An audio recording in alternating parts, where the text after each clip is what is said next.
going to be reading Goldilocks and the Three Teddy Bears by Gemma Carey and Kelly Caswell.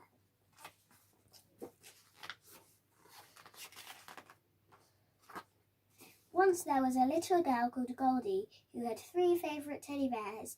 Daddy Ted was chunky and tough, yet snuggly and soft.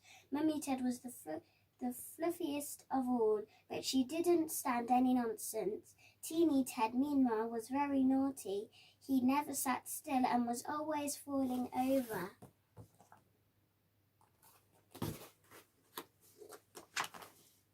Goldie loved to act out her favourite fairy tale with her three trusty teddies. At breakfast she shared her porridge.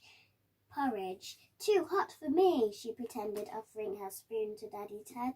Too cold, she said, next pointing her spoon at Mummy Ted. Just right, she said, her spoon zooming towards Teeny Ted. Goldie, shouted Mum, I've had enough of washing those poor bears. But it was too late. After breakfast, Goldie sat on the sofa with Daddy Ted. Too big for me, she said, climbing down. She sat in the armchair with Mummy Ted. Still too big, she said, tumbling off. Just right, she said, next squeezing herself and Teeny Ted into a little wooden chair. Goldie, yelled Mum, I've had enough of gluing that chair leg. But it was too late. At bedtime, Goldie perched on the double bed with Daddy Ted. This mattress is too hard, she said, sliding off. Next, she lay on the spare bed with Mummy Ted. Far too soft, she said, jumping down. Just right, she said, finally clambering into her baby brother's cot. Goldie, said Mum, I've had enough of you waking up your brother, but it was too late.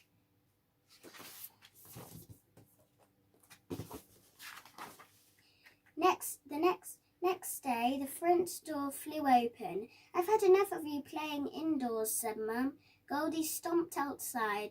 There's nothing to do out here, she sulked. Just then, Goldie spotted a mysterious path at the end of her garden. She skipped onto the path and followed it into a nearby wood. Soon, Goldie arrived at the doorstep of a cottage.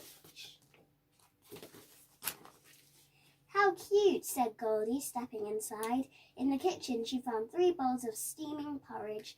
Wow, said Goldie, it's just like in the story. In the living room, she found 3 chairs of different sizes. They're in the story too, Goldie exclaimed. Next, Goldie scampered up the staircase. She found 3 different sized beds in the bedroom. Everything is exactly as it is in the story, she said, amazed. Suddenly, a great big yawn ballooned from Goldie's mouth. I'll just have a little nap, she thought. She took off her shoes and curled beneath the blankets of the smallest, coziest bed. Yawn. Can you guess what happens next?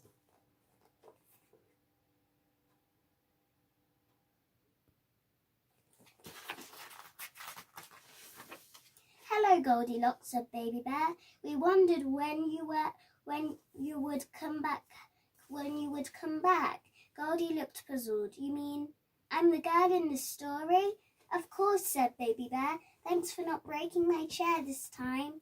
Will you stay for breakfast? Asked Daddy Bear. We've just picked some juicy blackberries to eat with our porridge. I've already had my breakfast, said Goldie sadly. But how about brunch? Mummy Bear smiled.